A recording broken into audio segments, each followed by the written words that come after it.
Hello students, कैसे हैं आप सब लोग। तो फाइनली आज की रात हम लोग मॉक टेस्ट नंबर 4 करेंगे।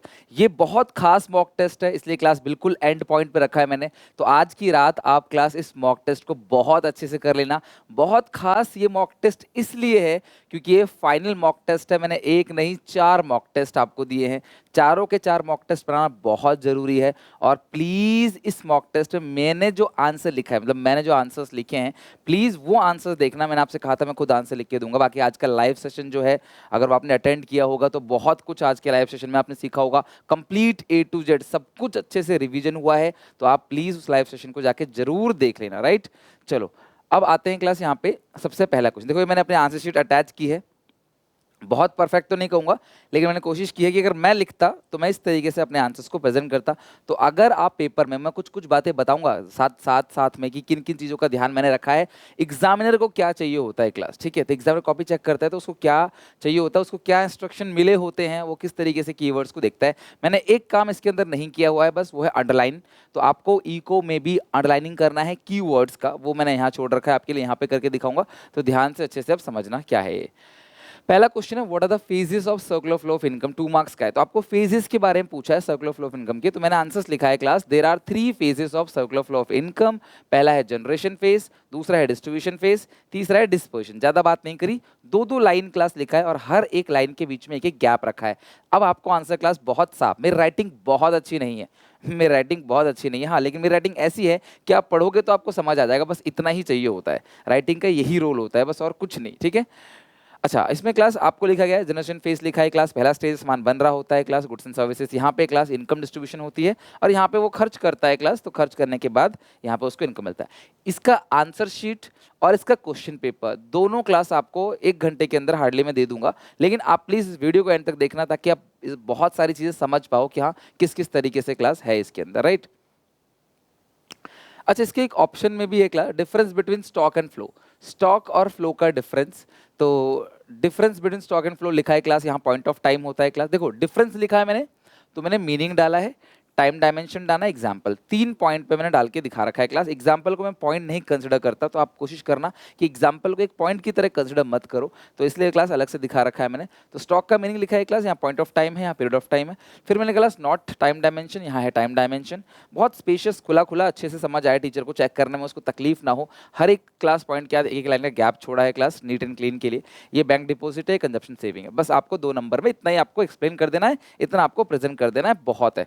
2 नंबर में बहुत ज़्यादा लिखना नहीं है क्लास आपको। राइट, तो सुबह जो क्लास, सुबह या इसके बाद जो मेरी वीडियो आएगी लास्ट मिनट टिप्स की, तो उस लास्ट मिनट टिप्स के अंदर देखना जरूर, आप सबको पता चल जाएगा कि किस तरीके से 15 मिनट्स में लिखना है, कितना कितना आंसर लिखना है, वो सब मैं वहाँ पे बताऊंगा आपको। राइट, 15 मिनट्स शुरू कैसे यूज़ करें वो भी वहीं बात करूंगा।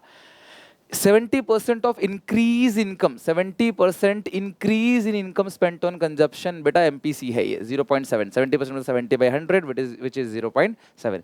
तो 70% ऑफ इंक्रीज इन इनकम, बढ़ी हुई इनकम का 70% हम कंजप्शन पे खर्च करते हैं। सो एमपीसी इज 0.7, ये एमपीसी है क्योंकि इंक्रीज इनकम का है। एक फ्रेश इन्वेस्टमेंट मान लो 300 करोड़ का है इकोनॉमी में, और आपको चेंज इन इनकम निकालना है। दूसरा है कैलकुलेट क्लास, या फ्रेश इन्वेस्टमेंट है। राइट, तो यहाँ पे देखा एमपीसी कितना है 0.7, चेंज इन आई 300 है। आप डेल्टा वाई आपको निकालना है। पहले गिवन पोर्शन, पहले गिवन पोर्शन है क्लास। डेल्टा आई का मतलब भी मैंने लिख के दिखा दिया है कि हाँ टीचर को कोई डाउट ना हो। राइट, बाकी एमपीएस है 1 - 0.7 विच इज 0.3। के का फॉर्मूला 1 एमपीएस है 1/0.3 विच इज 3.33 टाइम्स। फिर के जो आ गया है 3.33 टाइम्स है, delta Y upon delta I किया आपने 300 इंटू, तो ये 1000 रुपये आ गया क्लास। यहाँ पे 999 मत लिखना क्लास, अगर आपने 999.999 लिखा तो भी ठीक है, बट 999 मत लिखना क्योंकि यार 3.333333 तो 1000 ही होगा ना क्लास, मल्टीप्लाई करेंगे तो। ये उसका आंसर हो गया। दूसरा जो क्वेश्चन है कि आपको दिया गया है क्लास, नेशनल इनकम दिया गया है 1500, ऑटोनोमस कंजप्शन ए बार आपको दिया गया है क्लास कितना 300, इन्वेस्टमेंट एक्सपेंडिचर क्लास 300 यहाँ पे दिया हुआ है, आई इन्वेस्टमेंट एक्सपेंडिचर 300 दिया गया है। इन्वेस्टमेंट मतलब सेविंग, तो आपको सेविंग फंक्शन लगा के क्वेश्चन करना था। तो देखो आपने क्लास यहाँ पे पहले गिवन इन्फॉर्मेशन, आप मेरा आंसर राइटिंग देखो, टीचर को क्या चाहिए और आप क्या दे रहे हो। जो गिवन इन्फॉर्मेशन है यहाँ देख लिया। अब टीचर को क्वेश्चन नहीं देखना, आपकी कॉपी में गिवन इन्फॉर्मेशन देखिएगा, यहाँ से रेक्टिफाई करके चेक कर देगा। टीचर को कितना आसान लगेगा चेक करने में, जितना टीचर को चेक करने में आसान लगेगा उतना अच्छा क्लास वो आपको नंबर देगा, जितना उसको मत्थापच्ची करनी पड़ेगी उतने नंबर कटेंगे। तो ये क्लास फंक्शंस हो गया, ये सेविंग 300 दे रखा है, या -300 पूरा सॉल्व किया क्लास, एमपीसी 0.6 आ गया। और ये क्लास जो एस है वो आई के बराबर है, इसलिए मैंने क्लास आई को 300 लिया हुआ है। तो ये भी टीचर को बता दिया, देखो भाई सेविंग फंक्शन है बट एसआई के बराबर है, इसलिए मैंने एस की जगह पे 300 यहाँ पे ले लिया है। तो ये जब पूरा का पूरा बता दोगे स्पेशियस, हर एक स्टेप के बाद एक एक देखो, यहाँ फाइनल स्टेज है, इससे पहले कंप्यूटेशन स्टेज है, इससे पहले गिवन इन्फॉर्मेशन, जो गिवन इन्फॉर्मेशन है वो मैंने अपनी कॉपी में लिखा है। ऐसी कॉपी आती है ना क्लास आपके रूल वाली, है ना। Third question, which of the following can not have a negative value, इनमें से कौन सा नेगेटिव वैल्यू नहीं हो सकता। सबसे पहली बात, क्वेश्चन ढंग से पढ़ना, क्वेश्चन ढंग से पढ़ना बहुत जरूरी है। कैश फ्लो वाली गलती मत करना, जो मांगा है सिर्फ उतना बताना।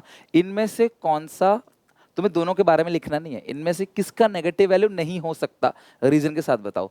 तो एपीएस का तो वैल्यू नेगेटिव हो सकता है, लेकिन एमपीएस का वैल्यू नेगेटिव नहीं हो सकता, बिकॉज एमपीएस की वैल्यू 0 to 1 आती है, राइट। आज आपने दिन में एक वीडियो भी देखी होगी जिसके अंदर मैंने वैल्यूज बताया आपको कि कौन सी की किसका क्या वैल्यू होता है, वो सारा चीज बताया आपको कि भाई एमपीसी का, एपीसी का, एमपीएस का, एपीएस की वैल्यू क्या क्या होती है।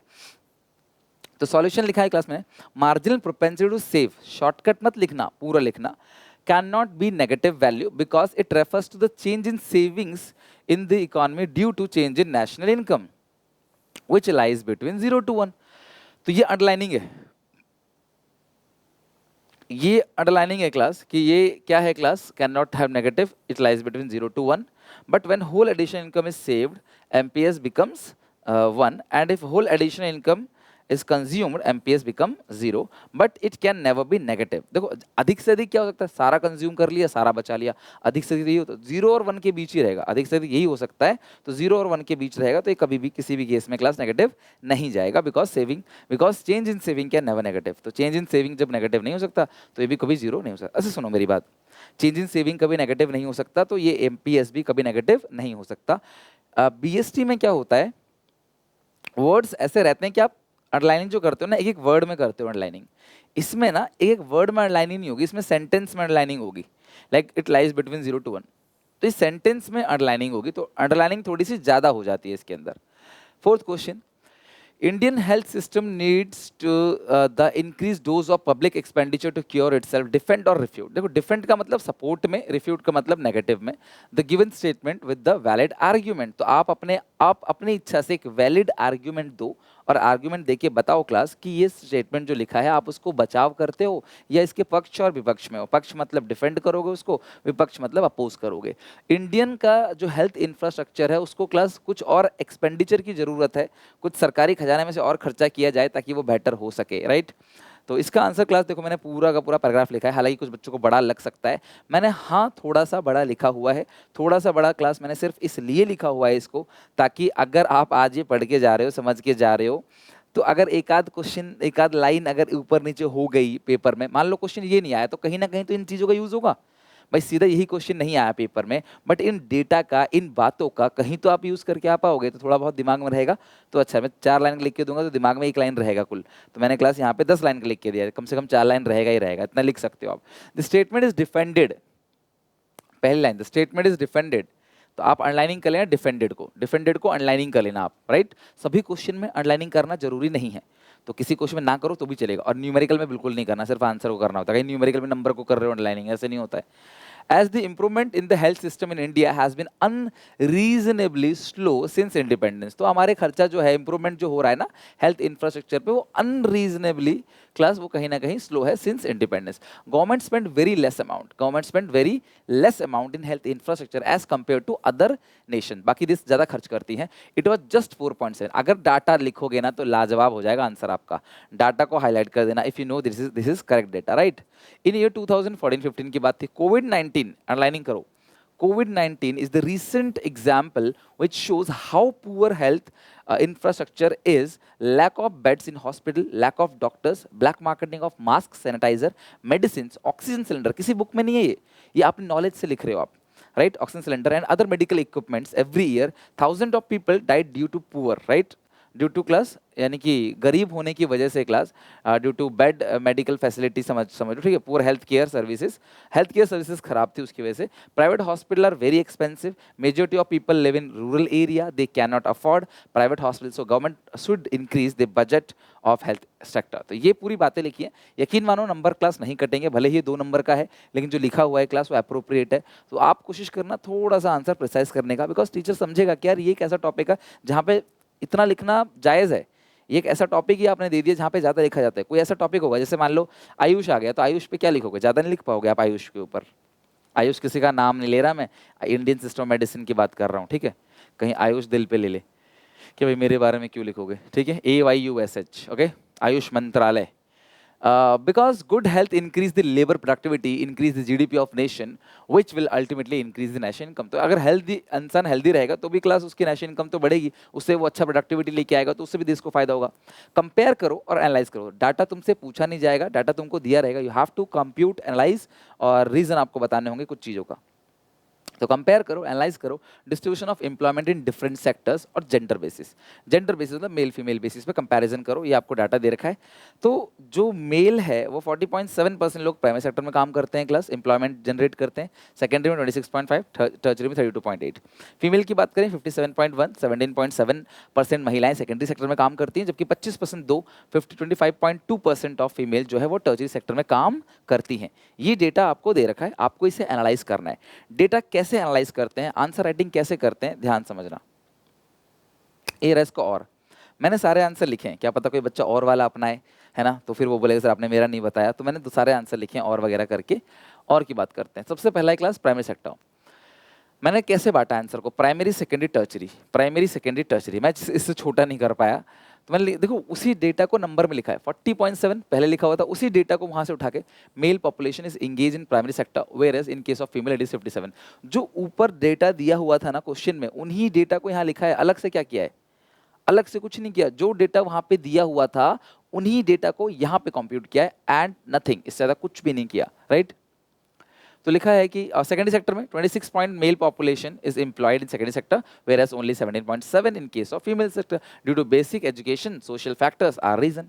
सोशल फैक्टर्स, बेसिक एजुकेशन, महिलाओं को मौका नहीं दिया जाता जॉब करने का, महिलाओं को हायर एजुकेशन में पढ़ाने नहीं दिया जाता, महिलाओं को घर से बाहर निकलने नहीं दिया जाता था, इस वजह से क्लास से डिफरेंस देखने को मिल रहा है। हालांकि डिफरेंस अब बहुत कम और खत्म सा हो गया है।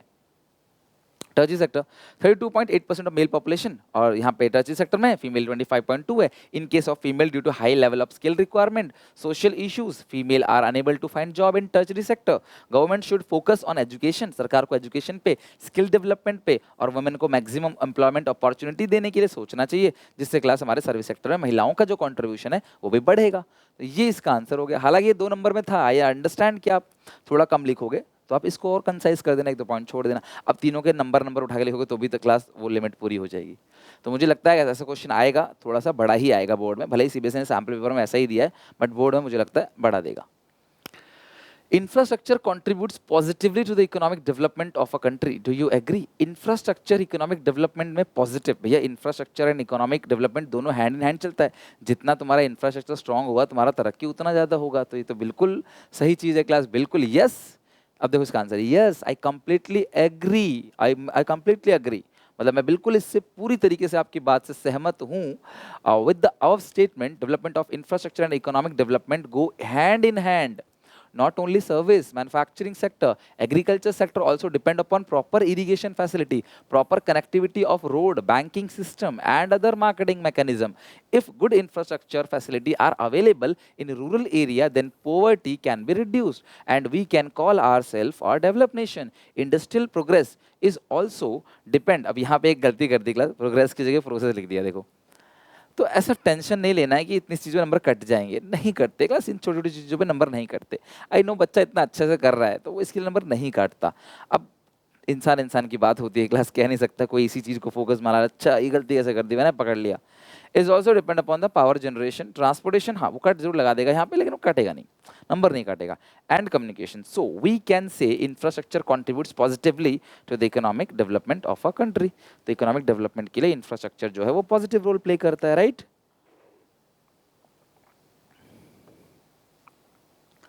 तो ऐसे आप आंसर लिखोगे।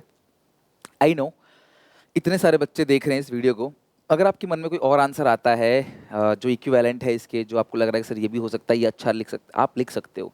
कंक्लूसिव लिस्ट नहीं है ये, एज अ स्टूडेंट मैंने लिखा हुआ है, और ये कंक्लूसिव लिस्ट नहीं है। इसके अलावा कोई भी आप पॉइंट उठा सकते हो जो बिल्कुल रेलिवेंट है, जो वैलिड है। क्या पता आप लोगों के पास मुझसे भी अच्छे आंसर्स हो। मैं तो कहता हूँ क्लास की मेरे स्टूडेंट तो हर साल, मतलब एक नहीं मल्टीपल स्टूडेंट जो है वो 100 आउट ऑफ 100 लेके आते हैं क्लास। तो कई बार मेरे जो खुद के ऑफलाइन हो चाहे ऑनलाइन हो, कैसे बच्चों कई साल से लेके आते हैं। तो मैं खुद से भी कहता हूँ अगर मैं पेपर देने जाऊंगा तो शायद मैं नहीं लेके 100 लाना क्लास, मतलब बहुत बड़ी बात है। अब कोई किसी को कितना भी नॉलेज हो, पेपर लेके के आ जाएगा 100 आ जाएंगे, नहीं ऐसा नहीं होगा। वो उसकी कॉपी में, बच्चे की कॉपी में टीचर को कुछ खास बात लगती है, तब जाके। एमसीक्यू होता तो मैं कह सकता था गारंटी कि हाँ मैं 100 आउट ऑफ 100 ले आऊंगा, एमसीक्यू होता तो। बट ये राइटिंग अकाउंट्स में एक बार पॉसिबल है, बट ये इको में नहीं। इको में क्योंकि राइटिंग है, आपको लिखना पड़ता है, किस टीचर को ये आंसर पसंद आएगा, किसको थोड़ा सा कम लग सकता है, तो इस पर डिपेंड करता है। 6, giving valid reasons explain the following will not recorded. National income में रिकॉर्ड होगा कि नहीं होगा। रेंट फ्री हाउस, देखो रीजन के साथ देना था। रेंट फ्री हाउस जो क्लास एम्प्लॉयर ने एम्प्लॉय को दिया है। सब्सिडाइज्ड लंच, जो वर्कर में फैक्ट्री को वर्कर में सस्ता लंच मिलता है। Goods and services tax by the government, ये इंडायरेक्ट टैक्स है, और ये दोनों क्लास कॉम्पनसेशन ऑफ एम्प्लॉइज है। और आगे लिखा है डिफरेंस बिटवीन रियल और नॉमिनल जीडीपी। सिंपल है क्लास, इसका आंसर देखो, पहला पॉइंट, पहला नंबर डालना, एक लाइन छोड़ा, फिर दूसरा नंबर, फिर एक लाइन छोड़ा, तीसरा नंबर। कंसिस्टेंसी बिल्कुल मेंटेन है। Yes, it is included in national income by income method since it is a part of wages and salary in kind paid to employ. खत्म। तुम्हें नेशनल इनकम के रीजन वाले क्वेश्चन में अगर तुमने यस लिख दिया ना इंक्लूडेड, तो वहीं पे तुम्हारा सही हो गया। तो रीजन पे ज्यादा घुस के रीजन मत देने लग जाना। अब ये नहीं कि रीजन छोड़ दो फिर कट जाएगा नंबर, फिर आधा मिलेगा। आप रीजन जरूर लिखना, क्या रीजन है। Yes, it is a part of compensation of employees. Same point है, compensation of employees है, therefore class income method में national income में include होगा. No, it is not to be included in the national income as it is a part of indirect tax and a compulsory transaction payment received, transfer payment received by the government. तो ये transfer payment है, indirect tax को नहीं consider करते national income में, मैंने पहले बता रखा है। इसके ऑप्शन में रियल और नॉमिनल जीडीपी का था। देखो मैंने बेसिस लिखा है, जहाँ भी डिफरेंस लिखा है किस बेसिस पे डिफरेंस किया। देखो यहाँ पे 3 नंबर क्वेश्चन है, मैंने 4 पॉइंट दिए। मतलब मैं हमेशा अगर तुम्हारी जगह पेपर में कह देता हूँ कि जितना मांगा है उतना लिखो, लेकिन मैं अगर तुम्हारी जगह होता दिल से क्लास में 3 मांगा है तो मैं 4 ही लिखता। मतलब मैं चाहता कि यार 1 पॉइंट एक्स्ट्रा लिखो। ज़्यादा से ज़्यादा क्या होगा, ज़्यादा से ज़्यादा सीबीएसई का रूल पता है क्या है, 3 पॉइंट मांगे हैं, सीबीएसई का रूल ये है 3 पॉइंट मांगे हैं, तो सीबीएसई का रूल ये है कि आप स्टार्टिंग के 3 पढ़ लो। कोई बात नहीं, ये नहीं पड़ेगा पर उसको खटकेगी ना क्लास। अगर मेरा कुछ ऊपर गलत हो गया, अगर मेरा कुछ ऊपर गलत हो गया तो उसे खटकेगा कि यार बच्चे ने यार ये तो सही लिखा है, तो टीचर नंबर दे देगा ना। एक मोराल होता है, एक एथिक्स होता है, एक काइंडनेस होता है, कर्टिसी होती है, विनम्रता होती है अंदर से। यार चल ठीक है, बंदे ने यार यहाँ थोड़ी गलती की था, 1 पॉइंट एक्स्ट्रा भी तो लिखा है, सही लिखा है, ही हैज़ नॉलेज। अल्टीमेटली ये आपके नॉलेज को टेस्ट करने का एक छोटा सा माध्यम है एग्जाम, तो उसको पता है, चलो दे देगा नंबर। तो पहला तो आपने लिख दिया क्लास, ये बेस ईयर प्राइस पे होता है, ये अंडरलाइनिंग कर लेना, ये बेस ईयर, ये current year, inflation adjusted, does not consider inflation. उसके बाद ये लो वैल्यू होता है, ये हाई वैल्यू होता है क्लास। इट इज, ये सब अंडरलाइनिंग करने से ना आपकी जो बेसिक टूटी फूटी इंग्लिश है वो हट जाती है। टीचर सिर्फ मेन मेन चीज़ पे ध्यान देता है। इंडिकेटर की बात करें तो ये गुड इंडिकेटर है, ये नॉट अ गुड इंडिकेटर, खत्म बात। ये वेलफेयर को मेजर करने के लिए अच्छा इंडिकेटर है और नॉमिनलिटी पे अच्छा इंडिकेटर नहीं है। People living in rural area do not have sufficient health infrastructure. गांव में रहने वाले लोग, ग्रामीण क्षेत्र में रहने वाले लोगों के पास सफिशिएंट हेल्थ इंफ्रास्ट्रक्चर नहीं है। क्या आप इस बात से सहमत हो, कमेंट करो 3 नंबर में। तो अब मैं तो क्लास सहमत हूँ इस चीज़ से, people living in rural area do not have sufficient health infrastructure, है ना। आगे लिखा है 70% of India's population live in rural area, only 20% of hospitals are in there. मेरे नोट्स में भी ये चीज़ लिखी हुई है। Even hospital in rural area are not well developed, no basic facility are there for every 1 lakh. There class हर 1 लाख लोगों के लिए there is 0.36 hospitals. States like Bihar, Madhya Pradesh, Rajasthan and Uttar Pradesh are relatively lagging behind in healthcare facility. ये states थोड़े healthcare facility में पीछे की तरफ जा रहे हैं। इसके अलावा states like अच्छा ये तो वही चीज़ आ गई क्लास यहाँ पे। Even poor facilities spend, sorry, even poor people spend a lot in medical services. The poorest 20% of Indian living in both rural and urban area spend 12% of their income on health care, while the rich spend only 2% due to insufficient facilities in government hospital. Poor are driven to private hospitals. गलती से नहीं मिल रहा class facility तो गरीब लोगों को private hospital जाना पड़ता है, which makes them indebted forever. Many have to sell their land or even pledge their children. अपने बच्चों तक को गिरवी रखना पड़ता है, हमेशा के लिए कर्जदार बन जाते हैं लोग और इलाज कराने के लिए, राइट। एक चीज़ क्लास में और बताना चाहूँगा कि ये जो मेरी राइटिंग है ना क्लास, मतलब जो मेरी राइटिंग है वो यहाँ पे पर्दे पे ना बहुत बड़ी दिख रही है, तो इसीलिए थोड़ा सा अजीब आपको लग रहा होगा। इतनी गंदी राइटिंग नहीं है मेरी, अच्छी राइटिंग, ठीक राइटिंग है मतलब। तो ये थोड़ा सा बड़े पर्दे पे बड़ा कर दिया ना बिल्कुल, तो इसलिए थोड़ा सा ये फैल गया। थोड़ा छोटा करके देखो तो अच्छा लगेगा। पैराग्राफ, पैराग्राफ ठीक है। तो ये पूरा का पूरा पैराग्राफ है। We are surrounded by the environment all round, wind, water, plant, animal, human, etc. are all element of environment. Without the environment, any kind of life is impossible. Environment के बिना किसी प्रकार का, किसी भी बायोटिक जो लोग हैं, बायोटिक कंपोनेंट हैं, उनका रहना बिल्कुल पॉसिबल ही नहीं है विद बायोटिक कंपोनेंट का है ना, जो लिविंग थिंग्स है। विदाउट इन्वायरमेंट, फिर आगे लिखा the physical conditions are characterized by any country developed by only form of environment, the place of a country where the environment is healthy is equally healthy and develop. The country is not called develop simply by making a big factory, बड़ी बड़ी factory building road बनाने से country develop नहीं हो जाएगी। As well as environment development will be given importance, कि भी country का वातावरण कैसा है, पॉल्यूशन कंट्री में कैसा है ना। A healthy environment can decide the direction of any country. If any one element of the environment is manipulated, its result can be very painful. अगर तुमने environment को छेड़ने की कोशिश की, नुकसान पहुंचाने की कोशिश की, तो भैया पेनफुल हो सकता है। इसके बेसिस पे 8वां और 9वां का आंसर देना है। Environment is able to perform its function easily as long as demand of these functions within the carrying capacity. Discuss of the statement. तो आपको स्टेटमेंट डिस्कस करना है कि इन्वायरमेंट कभी भी अपना काम अच्छे से तभी कर पाएगा जब वो कैरिंग कैपेसिटी के अंदर अंदर होगा। तो आपको बताना है क्लास की जो कैरिंग कैपेसिटी है वो क्या है। Okay, carrying capacity.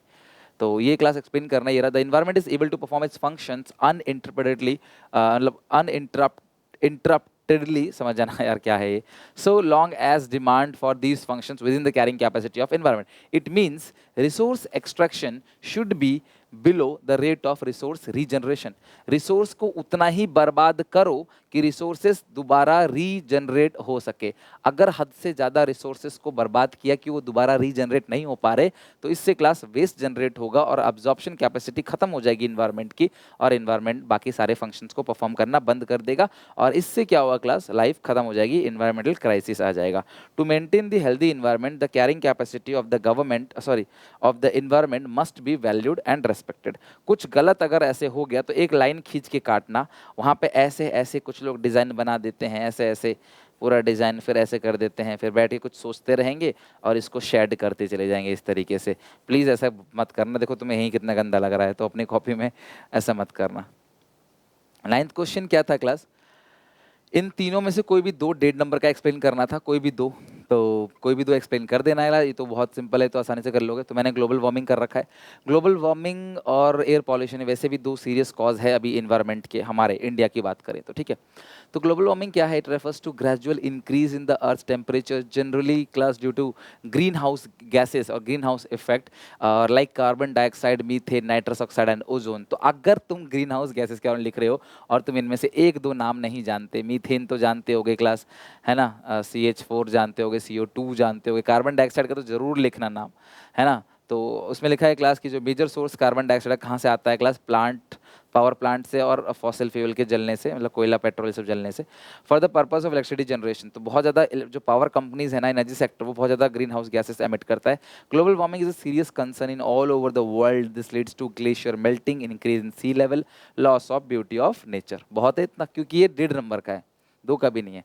अब 1.5 नंबर में कितना लिखोगे, बहुत लिख दिया मैंने, ठीक है, मतलब बहुत ज़्यादा भी नहीं लिखा, बहुत कम भी नहीं लिखा, ठीक लिखा है, ठीक है। 1-2 लाइन कट करोगे चलेगा, उससे ज़्यादा कट मत करना, तो फिर बात ही नहीं रख पाओगे आप। उससे ज़्यादा कट करोगे तो बात ही नहीं रख पाओगे आप, अपनी जो कहना चाहते हो ना टीचर को, वही नहीं कह पाओगे। आंसर्स की कोई लिमिट नहीं होती, टीचर वर्ड्स को बिल्कुल चेक नहीं करता। हाँ, बहुत ही ज़्यादा बड़ा लिखा किसी ने, बहुत ही छोटा लिखा तो बात अलग है। आई थिंक ये बहुत बड़ा नहीं है, आंसर्स की लेंथ इतनी ही होनी चाहिए। अब 5-6 लाइन नहीं लिखोगे आप डिफॉरेस्टेशन को एक्सप्लेन करने के लिए। क्या लिखोगे, deforestation means deforestation, it means cutting of trees, बस इतना लिखोगे। So it means permanent removal of trees to make room for something beside forest. This can be include clearing of land for agriculture, using the timber for fuel, construction or manufacturing के लिए. Deforestation leads to land degradation, biodiversity loss, ecological imbalance and air pollution. Deforestation leads to more floods, soil erosion, climate change, change in pattern of rainfall. Okay, ये सारी चीजें।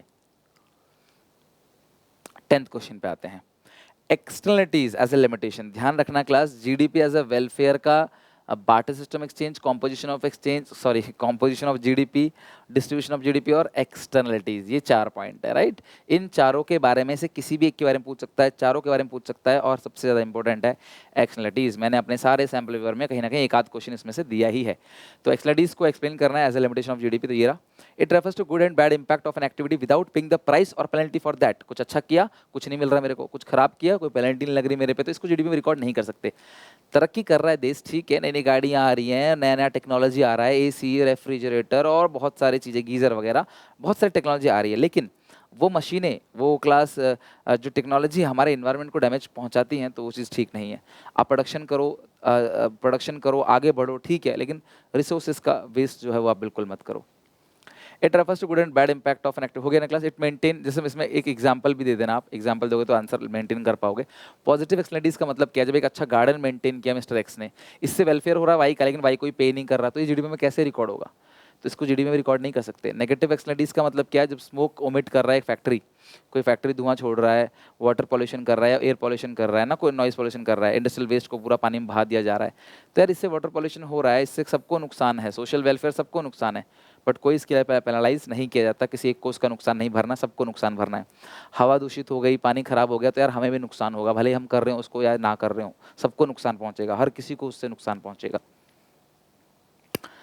but nobody is penalized for it. Impact of externalities is not accounted in the index of social welfare, so it can be under or overestimates the level of welfare. तो यार ये welfare को proper तरीके से major नहीं करता, इससे जो जीडीपी वेलफेयर है अंडर एस्टिमेट या ओवर एस्टिमेट हो सकता है एक्सटर्नलिटीज से।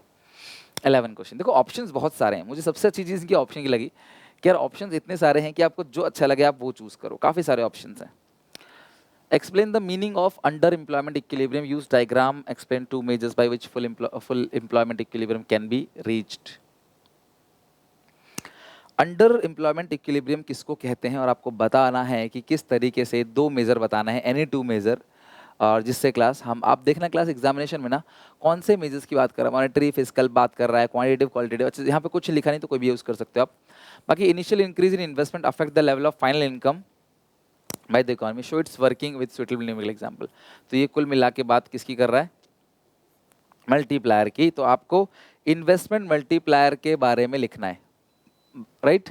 आपको लिखना किसके बारे में है? इन्वेस्टमेंट मल्टीप्लायर के बारे में आपको लिखना है। तो देखते हैं मैंने क्या लिखा है। तो मैंने क्या किया है, देखो पूरा डायग्राम, कल मैंने आपको डायग्राम की वीडियो भी दी थी, है ना, याद है? डायग्राम, सारा डायग्राम कैसे बनाने हैं, देखो ये पूरा डायग्राम बना दिया, ये डिफ्लेशन गैप आपने बना दिया, ओके, डिफ्लेशन गैप क्या लिखना था ना, अंडर एम्प्लॉयमेंट मतलब डिफ्लेशन गैप, तो ये अंडर एम्प्लॉयमेंट इक्विलिब्रियम है, और ये इस तरीके से डिफ्लेशन गैप, ओके। फिर आपने क्या किया, डेफिशिएंट डिमांड को एक्सप्लेन किया। Deficient demand refers to situation where aggregate demand is shortfall aggregate supply, this is situation of under employment equilibrium, है ना। तो यहाँ पे अंडर इनवॉलंटरी अनएम्प्लॉयमेंट आता है। और फिर आप क्या करोगे, ये जो पूरा डायग्राम है इसे एक्सप्लेन करोगे, as seen in the diagram, X axis show the level of output, X axis पे क्या है, level of output, Y axis show demand, है ना, supply, AD is aggregate demand है, एडी ये रहा AD aggregate demand, AS is aggregate supply which is 45 degree line, point E जो है वो स्टैंड्स फॉर इक्विलिब्रियम है, इक्विलिब्रियम व्हेन एडी फॉल्स, जब एडी घटेगा तो एडी शिफ्ट होगा class down from AD to AD dash, AD नीचे आ गया, एडी डैश बन गया, new equilibrium level of income is E dash, नया पॉइंट बन गया E dash, under employment equilibrium कहते हैं इसको, the difference between AD and AD dash is deflation gap, इन दोनों का गैप जो डिफ्लेशन गैप है। ये तो क्लास आपको पूरा एक्सप्लेनेशन हो गया। अब बात करते हैं क्लास की following other two measures through which it can be control, एक लाइन छोड़ के मैंने दो मेजर आपको बता दिए। तो पहला बैंक रेट है, अगर हम बैंक रेट को कम करेंगे तो वो कंट्रोल हो जाएगा। तो कैसे लिखा है, bank rate is the rate at which commercial bank borrow money from central bank during deficient demand, RBI decrease the bank rate as follow up action, rate of interest also reduce the available reduce this avail the loan to public at cheaper rate, hence people can take more loan and demand more, this increase money supply in the economy and deficient demand can be controlled। कितना प्यारा, कितना सीधा simple लिखा हुआ है, आप खुद ही देखो, ये आप पे छोड़ दिया मैंने। क्यों नहीं देगा टीचर नंबर, कौन सी बुक की भाषा लिखी है, क्यों नहीं देगा टीचर नंबर इस पे? नहीं लिखी बुक की भाषा, तो कुछ गलत तो नहीं लिखा ना इसमें, गवर्नमेंट कट हो गया, मैंने एक लाइन खींच दिया, खत्म बात। गलती होती है बच्चों से यार, ऐसा कुछ नहीं, कोई कहता नहीं ऐसा नहीं करना चाहिए वैसा नहीं करना चाहिए, अरे यार कुछ नहीं होता, नॉर्मल आंसर लिखो क्लास। ये सब बिना मतलब की बातें हैं कि नहीं घूमने हिलने। अब मुझसे जब मैं पढ़ता था मुझसे कहा था भाई तुम्हें सर घुमाने नहीं जाएगा बोर्ड में, क्यों भाई, सर घुमा दे तो सर तोड़ देंगे भाई, सर अगर घूम गया तुम्हारा, ठीक है, या चू भी नहीं करना है, अभी बोल दिया कुछ तो क्या हो जाएगा, मर्डर कर देंगे। ये सब कहने वाली बातें होती हैं, आप कुछ भी लिखो कैसे भी लिखो, टीचर को बस आपकी भावना प्रकट कर दो टीचर के सामने, that's enough. Tax rate reduced by the government during the deficit demand. Government should reduce the tax rate. This leads to fall in the price of goods and services, and now consumer can buy more goods and services with the same amount of money. Hence aggregate demand increase. तो एक मैंने वो लिखा था quantitative का, और ये fiscal policy का लिख दिया कि अगर टैक्स रेट जो है वो कम हो गया तो लोग डिमांड जो है वो ज़्यादा करेंगे और डेफिसिट डिमांड की समस्या सॉल्व हो जाएगी। मल्टीप्लायर का आंसर ये रहा। तो इन्वेस्टमेंट मल्टीप्लायर क्या शो करता है? Relationship between increase in income due to increase in investment. अगर कंट्री में इन्वेस्टमेंट इंक्रीज होगी तो इनकम कितनी इंक्रीज होगी? देख लो 5 नंबर पर कितना लिखना होता है। ये थोड़ा सा लिखा, ये पूरा लिखा और ये पूरा, मतलब आप 1.5 पेज लिखोगे चलेगा, 1.5 page, max to max 1.5 page. Generally, it is observed that when investment increase by a certain amount, then the change in income is many more times than the change in investment. तो ये सब देखा गया है कि investment थोड़ा सा बढ़ेगा तो इनकम कई गुना बढ़ जाता है। और मल्टीप्लाई का फॉर्मूला क्या होता है? डेल्टा अपॉन डेल्टा आई या 1/MPS, और ये कहीं ना कहीं क्लास की वैल्यू 0 to इन्फिनिटी के बीच रहती है। मैंने ये भी बता दिया कि ठीक है भाई, थोड़ा अच्छा इंप्रेशन बन जाएगा। फिर मैंने वर्किंग दिखाया क्लास करके कि अगर इन्वेस्टमेंट बढ़ेगा तो उससे इनकम बढ़ेगा, इनकम से कंजप्शन बढ़ेगा, कंजप्शन इनकम, और तो आपको टीचर को पूरा पता, देखो मुझे आता है भैया, यही प्रोसेस है। अगर टीचर समझिए हाँ बच्चा सब पकड़ लिया, क्वेश्चन को पकड़ लिया, वैसे ही चल रहा है, फिर टीचर चेकिंग में इतना ध्यान नहीं देता, उसको फटाफट पैसे बनाने होते हैं। As you can say investment increase one time, the national income increase multiple time. Investment एक बार बढ़ा, इनकम देखो कई बार बढ़ चुका है। और फिर यहाँ पे क्लास एक शेड्यूल बना के आपको दिखा दिया कि इन्वेस्टमेंट 100 करोड़ से बढ़ा है तो इनकम भी 100 करोड़ से। अज्यूम किया एमपीसी 0.8 तो 80, फिर अगले राउंड में ये 80 इनकम बनेगी, फिर 80 के 80% 64 खर्च किया जाएगा, फिर अगले राउंड में 64 इनकम बनेगी, उसके 80% 51.2 खर्च किया जाएगा, फिर अनदर राउंड में क्लास ये सारा बैलेंस है। ये क्लास 4th राउंड नहीं है, ये बैलेंस है। मुझे पता है कि डेल्टा वाई 100 है, डेल्टा सी 80 है, तो एमपीसी 0.8 है। अगर एमपीसी 0.8 है यानी कि एमपीएस जो है वो 0.2 है। अगर एमपीएस 0.2 है तो के का फॉर्मूला है 1/MPS which is 5, 1/0.2 which is 5 times, तो 5 गुना हो गया, राइट? 5 गुना, तो 100 का 5 गुना कितना हो गया? 500, 500 के 80% कितना हो गया? 400। तो यहाँ पे देखो 100 रुपये से 500 की इनकम जनरेट कर दी। This is called multiplier effect, right? तो यहाँ पे प्रूफ भी कर रखा है सेम चीज को, इसी बात को स्टेटमेंट से लिख दिया। 5 नंबर वाले क्वेश्चन में तो मैं बिल्कुल भी कंजूसी नहीं करूंगा, आराम से देखो क्लास शेड्यूल वगैरह बना के स्केल से प्रॉपर तरीके से लिख के अच्छे से करो, क्योंकि 5 मार्क्स का है, इसमें हम कुछ भी कमी नहीं करेंगे। 12 question, evaluate the various factors that led to rapid growth in economic development in China. ध्यान समझना कौन कौन से ऐसे फैक्टर्स है जिससे क्लास चाइना में तेजी से ग्रोथ हुआ, और उसका ऑप्शन क्या है? डिफाइन ह्यूमन डेवलप, 2 नंबर का है ये, 5 और 2, 3 और 2 5। डिफाइन ह्यूमन डेवलपमेंट इंडिकेटर्स, कोई भी 2 बताने हैं क्लास ह्यूमन डेवलपमेंट इंडिकेटर्स, और इंडिया चाइना की रैंक भी बतानी है क्लास की ह्यूमन डेवलपमेंट इंडिकेटर में क्या रैंक है इंडिया चाइना पाकिस्तान की। अब ये चीज़ तो शायद आपको रैंकिंग का पता ना हो इंडिया चाइना पाकिस्तान का, बट फिर भी आपको लिखना है। वैसे मुश्किल पूछेगा रैंक का, बट लेकिन फिर भी मैंने एक क्वेश्चन दे दिया, एटलीस्ट 1-2 नंबर का तो आप करके ही चलो, इसी बहाने याद हो जाएगा आपको आज। The various factors that leads to rapid growth of, इसमें कुछ कुछ ऐसे फैक्टर्स है, रिफॉर्म्स इंट्रोड्यूस। प्लीज़ जीएलएफ मत लिखना क्लास, जीएलएफ मत लिखना, जीएलएफ मत लिखना, 1958 वाला जो जीएलएफ है, ग्रेट लीप फॉरवर्ड कैंपेन, वो मत लिखना। इसके अलावा आप वो मत लिखना, क्या नाम है, कल्चरल रेवोल्यूशन भी मत लिखना। ये 3 पॉइंट लिखना है। इकोनॉमिक रिफॉर्म्स, 1978 में रिफॉर्म्स आया, उससे फास्ट ग्रोथ हुआ चाइना के अंदर। इनिशियल स्टेज पे रिफॉर्म को लगाया गया एग्रीकल्चर में, फिर क्लास हर एक सेक्टर में, इंडस्ट्रियल और सर्विस सेक्टर में लगाया गया। डुअल प्राइसिंग, कुछ प्राइस की कीमत क्लास इन्होंने खुद सेट की, it means fixing the price in 2 ways. कुछ सामान की सरकार ने खुद फिक्स की प्राइस, कुछ मार्केट पे छोड़ दिया। तीसरा है class special economic zones are made for foreign investments and promotion of export, foreign country से इन्वेस्टमेंट आने के लिए। तो 3 नंबर का था, और आई थिंक मैंने 3 नंबर में सफिशिएंट लिखा हुआ है, 3 पॉइंट लिख दिए हैं। 3 नंबर में 3 पॉइंट इनफ। उसके बी का आंसर 2 नंबर का है, इतना मैंने लिखा है 2 नंबर में, आई थिंक बहुत है। ह्यूमन डेवलपमेंट इंडेक्स जो है एक इंपॉर्टेंट इंडिकेटर है जो स्टडी करता है human development, it shows the overall growth development of an economy. United nation frame करती है class, UNDP united nation development programme बनाती है एचडीआई रिपोर्ट, और रैंकिंग की जाती है। हायर रैंकिंग शो किया जाता है कि जो खराब कंट्री है, और लोअर रैंकिंग जितनी अच्छी, जितनी कम रैंकिंग है 1 2 3 4 वो कंट्री अच्छी है। इंडिया का रैंक जो है क्लास 189 कंट्री के सर्वे में, 189 कंट्री के सर्वे में इंडिया का रैंक है क्लास 130, पाकिस्तान का 154, जबकि चाइना का रैंक सिर्फ क्लास कितना है, टॉप 87 अमंग 3 कंट्रीज। तो ये आप इस बारे में लिख सकते हो, जो भी रैंकिंग है वो लिख सकते हो। अब आगे न्यूमेरिकल, तो न्यूमेरिकल आप जानते हो क्लास, इसको पूरा का पूरा by formula, by using formula आपको इसे एक्सप्लेन करना है। तो मैंने अच्छे से कर रखा। आप वीडियो पॉज करके ना एक बार प्लीज टाइम लो, मन आप दिमाग मना करे तो नहीं, कॉपी उठाओ, टाइम लो। तुम्हें जीएनपीएफसी निकालना है, इनकम से भी एक्सपेंडिचर से भी। तो मैंने किस तरीके से किया है क्वेश्चन में, कुछ नॉर्मल क्वेश्चन है, कोई अब नॉर्मल नहीं है। इनकम मेथड में कॉम्पनसेशन एम्प्लॉयज ले लो, ऑपरेटिंग सरप्लस ले लो, फिर मिक्स इनकम ले लो, ये हो गया इनकम मेथड। जोड़ के एनडीपीएफसी आएगा, कन्वर्ट कर देना जीएनपीएमपी में। एक्सपेंडिचर मेथड में प्राइवेट कंजप्शन हो गया, एक्सपेंडिचर मेथड में गवर्नमेंट कंजप्शन भी कहीं ना कहीं दे रखा होगा। ग्रॉस फिक्स लिखा है तो चेंज स्टॉक भी ऐड कर देना, राइट, नीचे ही दे रखा है। कंफ्यूज करने के लिए दे रखा है class interest on national debt, ये तुम्हारे किसी काम का नहीं है। फिर नेट एक्सपोर्ट लेना है, ये हो गया। एम्प्लॉयर कंट्रीब्यूशन की जरूरत ही नहीं है, क्योंकि कॉम्पनसेशन ऑफ एम्प्लॉयज तुम्हें दे रखा है, दो तो ऐसे ही कट गया ये, है ना। तो बस हो गया, जीडीपीएमपी कन्वर्ट कर देना। बाकी यहाँ पे इंडायरेक्ट टैक्स है, एनएफआई है, 2 है, ये भी ध्यान रखना, 2 है, साइन चेंज हो जाएगा। तो जितना भी दिख रहा है प्लस का 20 तो -20 हो जाएगा। चेंज स्टॉक है बस, बाकी और तो कुछ है ही नहीं। नेट टैक्स है, कन्वर्ट करने वाला आइटम दे रखे हैं बस आपको, तेरा सॉल्यूशन। तो सबसे पहले एनडीपीएफसी बाय इनकम मेथड, फिर इनकम मेथड का पूरा फॉर्मूला, फिर कंप्यूटेशन, फिर आंसर, फिर जीडीपीएमपी बाय एक्सपेंडिचर मेथड, फिर ये पूरा का पूरा फॉर्मूला, फिर कंप्यूटेशन, फिर लास्ट में आंसर। 21-20 देखो बिल्कुल मैच हो रहा है, इसका मतलब हमारा क्वेश्चन बिल्कुल सही है। गोला मत बनाना प्लीज़, अंडरलाइनिंग कर देना बस बहुत है, जैसे मैंने किया ना।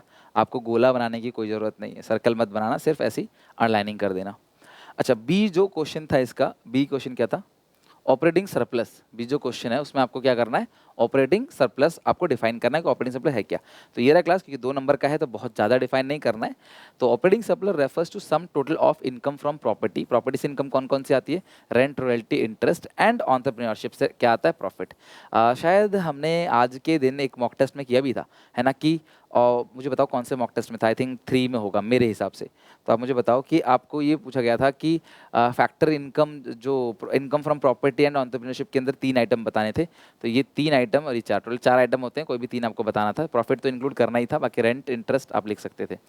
It arises in both private और government enterprise, however it does not. पहले तो आपने फॉर्मूला लिख दिया कि इन सबको जोड़ के होता है, और ये प्राइवेट सेक्टर में जो है कहीं ना कहीं बोथ प्राइवेट और गवर्नमेंट एंटरप्राइज दोनों में होता है, however does not arise in general government. तो गवर्नमेंट सेक्टर में प्रॉफिट्स तो मोटो होता ही नहीं, सोशल वेलफेयर होता है। तो ये प्रॉफिट जो है वो कहीं ना कहीं जनरल गवर्नमेंट सेक्टर में नहीं होता, बाकी ये सब प्राइवेट सेक्टर में होता है। तो ये इसका न्यूमेरिकल था। आई होप क्लास ये क्वेश्चन खत्म हो गया आपका, और इसके साथ आपका पूरा का पूरा पेपर खत्म हो गया।